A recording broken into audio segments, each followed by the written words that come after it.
Welcome to Inspiration and Adaptation. I'm Asia Freeman, coming to you from Bunnell Street Art Center on Denina and Supiaq land. Today, we are speaking with Antoinette Walker and Carla Potter. Antoinette is going to lead us through her new exhibit, which opens today. And so we're just going to pop right into her images. And Antoinette's going to tell us all about them. Okay, well, I will. This is a building in Ugashik Village. It's upriver, and it is a cannery that they're restoring some of the images, some of the buildings, and people are living in them, and they're it's being utilized, which is really nice. So many of the buildings are just falling apart and not being used at all. So I don't know how to change this to the next image. Right here. Okay. Is it not working? Oh, cripes, why isn't it working?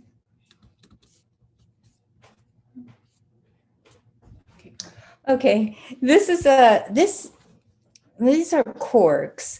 1 year in the Bay, they were emptying out an old cannery, and a friend of ours went in there, and they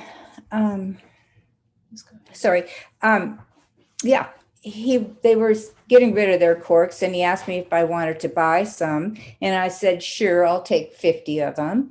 And so I ended up with 2 totes of corks, and my partner asked me what I was going to do with those, and I said, I'm going to paint them. And so I did this grid of these corks, and I had initially a sort of a creamy colored background to it, and it just wasn't popping. It wasn't speaking, and it wasn't very exciting at all. And I had it in my studio, and the radio was on, and I was listening to the radio, and Joe Biden had selected Kamala Harris for his running mate, and the background went pink. It went pink for the girls in the fishing industry, all the strong women in the world, and the girls here at the Bunnell. So let's see. I don't know. I did that. It went back to the other one. I don't understand why that is.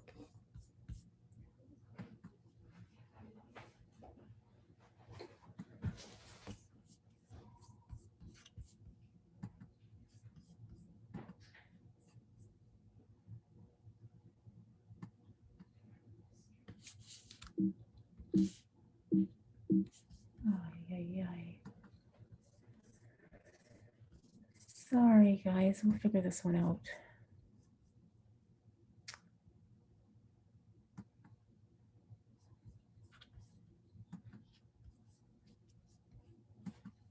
All right. The big excitement of why it's not advancing in Google Slides.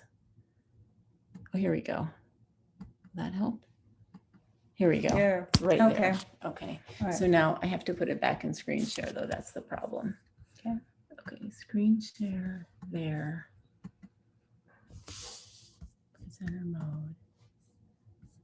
Okay. Okay. So that's it. So. All right.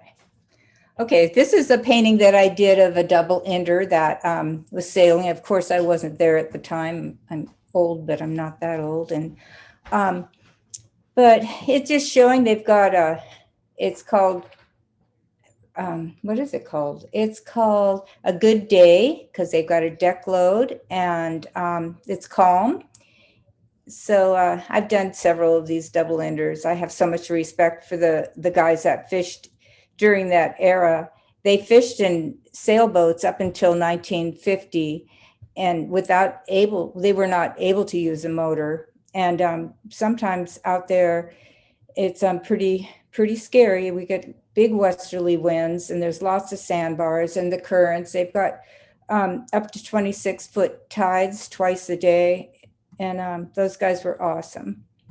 So going the wrong way. This is called Boolean Line, and for an encaustics artist, it works. It's ideal. It's nautical for one thing, but the buoys are there's numbers gouged into them, and that works well with encaustics, gouging into the wax and laying in papers and the rope and line and all the knots and black tape and the papers that I get to use, that I love to use papers in my work. Approaching storm. Yeah, that happens. We don't want to be out there when a storm is approaching. That's can be devastating. This is another building that's in Ugashik Village. It's called And We Wait, because you can be all ready to fish and it can be a week away or longer even. We went to Ugashik one year and sat for 11 days before they opened it. And, they wait for their escapement. And this is another one of the buildings that they're fixing up and people are inhabiting during the fishing season. This is a boat that sits in Naknek in the on the city dock or close to the city dock, and it's called If It Floats, It Works, and that's pretty much how it is in the bay. It's everything works. That's why you're there. It's just a small kind of skyscape. It's called Waiting for the Tide. They have extreme tides, like I said, and boats go dry all the time there. So this is a boat that's gone dry. This painting is of a cannery that sits at the mouth of the Naknek River. We take our boat from Kodiak across the Shelikoff, down the peninsula to Falls Pass and back up the other side to Naknek. And that usually takes 5 days and 5 nights. So when we get to Naknek, we're pretty excited about getting our feet in the dirt and taking a walk. And this is used to sit. It's no longer there. It wasn't there last year. I don't know why. If it was an ice flow or they took it out. I'll probably find out this year, but it was kind of a landmark. It has a big wooden gin pool that hangs out over the water. And on the side of it, it's written Scabs. And the fishermen striked in 91, and some of the fishermen didn't. And someone was obviously not very happy about it and scratched Scabs onto the side of the building.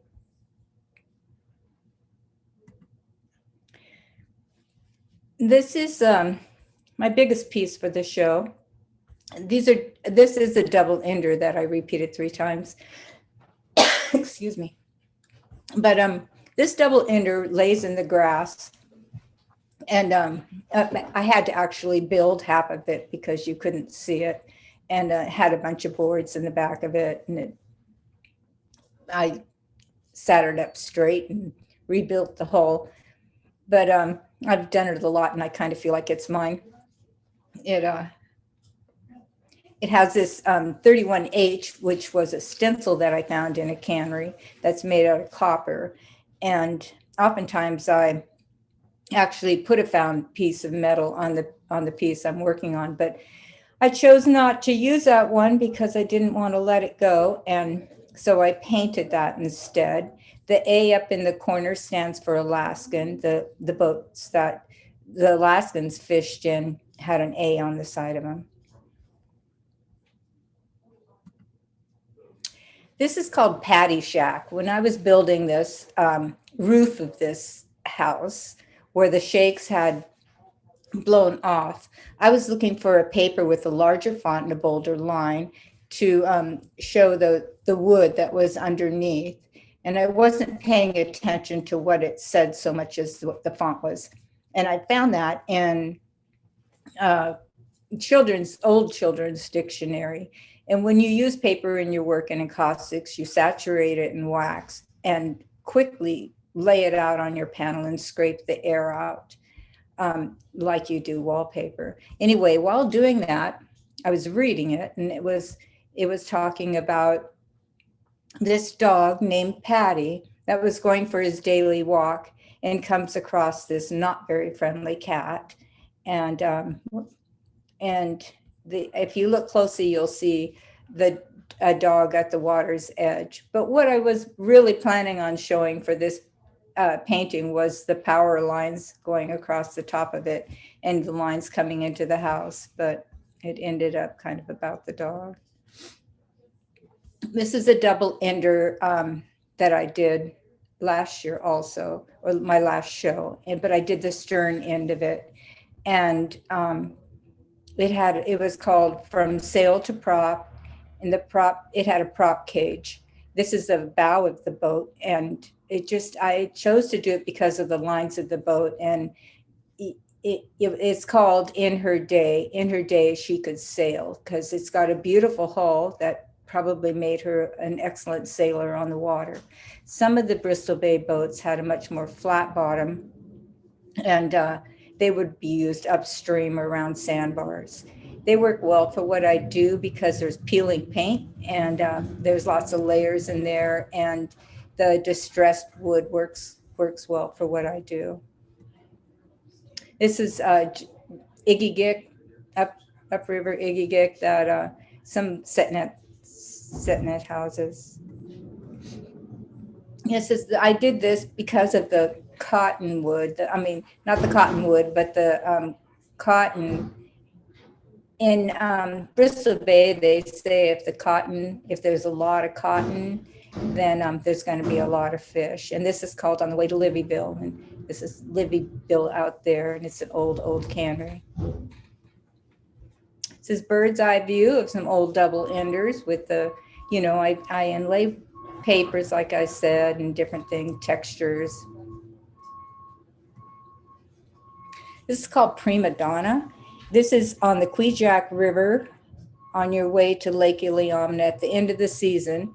If there's enough water in the river, we can take it up to Lake Iliamna and cross Lake Iliamna and get trucked down the mountain into Cook Inlet, cross the Shelikoff, and we're home. So it's kind of exciting. And it's tar paper shacks. And I like the way that they're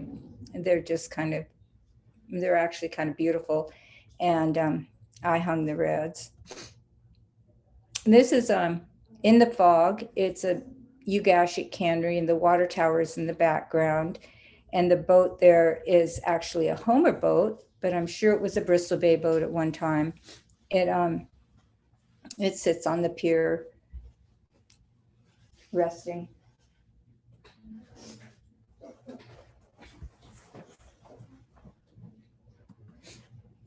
And a little shack in Igigik is a setnet site. They're pretty sweet sitting there waiting. I have a lot of respect for the setnetters. They work hard. And I believe that's all I have for this show.